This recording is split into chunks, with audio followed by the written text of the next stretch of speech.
மாதை மங்கையால் ரேணுகா மாதை. அண்ணா இந்த குரலுக்கு என்னுடைய அன்பார்ந்த அன்பளிப்பு. மீண்டும் ஆட நல்ல குரல் கொடுக்க வேண்டிக்கிறேன். நல்ல குரல்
நான் யாருக்கு மகளாக பிறந்தேன் தெரியுமா? சொன்னால் தெரியும். தேவேந்திரனுக்கு பிள்ளை இல்லை. பிள்ளை இல்லாத காரணத்தினால் கோடி ஜீவராசிகளுக்கும் படியளக்கூடிய பரமக்கடவுள் அப்பேற்பட்ட பரமக்கடவுள் நோக்கி கடும் தபம் செய்தார். யார் செய்தது? தேவேந்திரனோ தபம் செய்தார். தபத்தை பற்றினார் சிவபெருமான். தேவேந்திரா, என்னை நோக்கி நீ தபம் புரிந்தாய், உனக்கு என்னப்பா வேண்டும் கேட்டாரு. சாமி, எனக்கு புத்திரன் தரங்கிற பிள்ளை பாக்கியம் கிடையாது, எனக்கு பிள்ளை வர வேண்டும் கேட்டாரு. 7 குழந்தை பிறக்கும் அப்படி என்று வரம் கொடுக்கவும் கர்ப்பமோ தரித்து விட்டார் இந்திராணி. 6 பெண் குழந்தைகளே பிறந்து விட்டார். 7வதாக பெண் கர்ப்பமோ தரித்தார். அப்போது தேவன் நினைக்கிறாரா, 6 பெண் குழந்தை பிறந்து விட்டது, ஈசனா எடுத்து கேட்ட வரம் தவறா இல்ல நம்ம அண்ணன் கொடுத்த வரம் தவறா அப்படி நினைத்திருக்கும் பொழுது சரி 7வது ஆண் குழந்தை தான் பிறக்கும் அப்படின்னு மனிதன் நினைத்துக் கொண்டிருக்கும் பொழுது 7வதாக இந்திராணிக்கோ ஒரு நாகமாகப்பட்டது பிறக்கின்றது. நாகம் அந்த பாம்பை கொண்டு சென்று தொட்டிலே போட்டு இருபுறத்தில் ஆட்டிக் கொண்டு அழுகிறாங்க. தேவதன் ஒரு புறமும் இந்திராணி ஒரு புறமும் அழுகிறாங்க. தேவதன் ஒரு புறமா இந்திராணி ஒரு புறமா அழுகிறாங்க.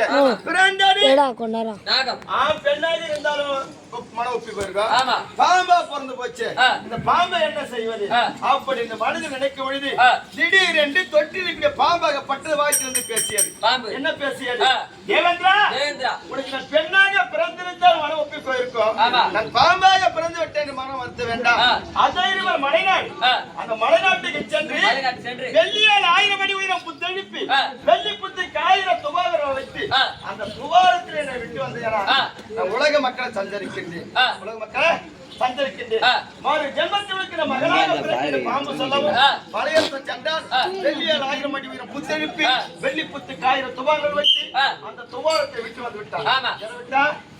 பாம்பை விட்ட உடனே அனைத்தினமும் மலைநாட்டிலே மலையரசனை வேட்டையாடு வழக்கம். மலைநாட்டில மலையரசு வேட்டையாடு வழக்கம். மலையரசனுக்கும் பிள்ளை கிடையாது. பார்த்தான் புத்தை, என்ன தினமும் அனுதினமும் அந்த வேட்டையாடுறோம், என்னைக்குமே இல்லாத புத்து திடீரென்று இருக்கின்ற புத்து.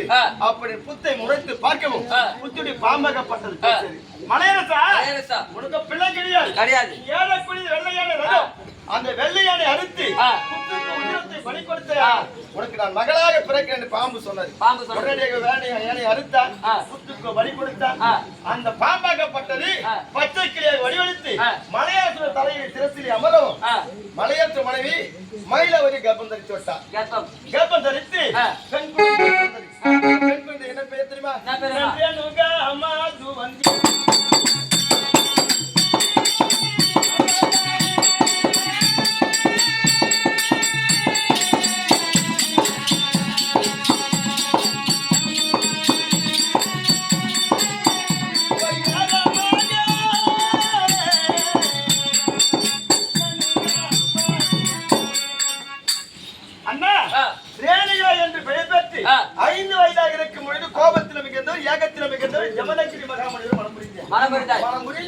கல்லான கணவன்